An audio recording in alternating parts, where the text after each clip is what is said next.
and that murder shone from his eyes. He backed away as if frightened, and the man grinned and rushed him. Hagen lifted an arm to ward off the knife thrust and felt the sudden sharpness of pain even as he lifted his knee into his opponent's groin. The man writhed on the ground, an agony of twisting limbs, and Hagen coolly measured the distance and kicked him in the head. There was quiet. He stood breathing deeply and looking down at the still form, wondering if he had killed him and not caring. And then he turned and searched for the woman. She was standing in the shadow of a warehouse door.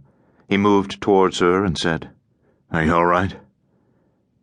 There was a faint movement of the white-clad figure, and a soft voice said, "Please stay where you are for a moment." The voice surprised him, and he wondered what an English woman was doing on the waterfront of Macao at that time in the morning. There was more movement, and then she stepped out of the shadows and came towards him. "My dress was torn and I had to fix it," she said. He hardly heard what she was saying.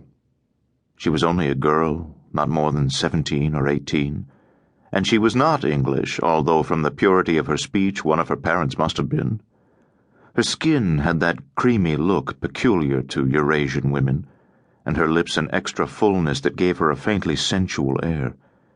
She had a breathtaking beauty of the kind that is always associated with simplicity. She stood before him, looking gravely and steadily into his face, and Hagen suddenly shivered for no accountable reason, as if somewhere someone had walked over his grave. He moistened dry lips and managed to speak. "Where do you live?" She mentioned the best hotel in Macao, and he cursed silently, thinking of the walk that lay ahead of him. "Can I get a taxi?" she asked in her clear, bell-like voice. He laughed shortly. "In this part of Macao, at this hour? You don't know this town, Angel." She frowned, and then her eyes widened, and she reached forward and grabbed his arm. "But you're hurt. There's blood on your sleeve."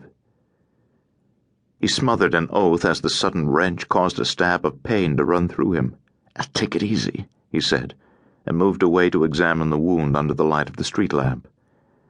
His jacket had an ugly blood-stained slit in it, and when he wiped away the blood with a handkerchief, he saw that he had sustained a superficial slash, more painful than anything else. "How bad is it?" she asked him anxiously. He shrugged. "Not too bad. Hurts like hell, though." She took the handkerchief from his hand and twisted it neatly around his arm.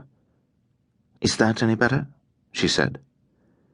As he nodded, he saw that her dress was badly torn. She'd made a pathetic attempt to pin it together, but it hardly measured up to the usual standards of decency. He made a sudden decision. "There's only one way to get you back to your hotel," he told her. "We'll have to walk." She nodded gravely, and he added, "We'd better call in at my hotel. You can fix this arm properly for me, and I can get you a coat or something to cover yourself with." He nodded towards the bodice of her dress, and she seemed to blush, and instinctively put a hand there. "That seems the best thing to do," she said calmly. "I think we'd better hurry, though. That handkerchief is proving an inadequate bandage."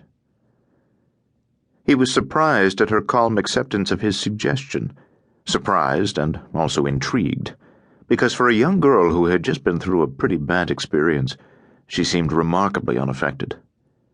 His hotel was only a quarter of a mile away, and as they approached it, he suddenly felt uncomfortable. As he held the door open for her, he reflected bitterly that the place looked what it was, a flea bag.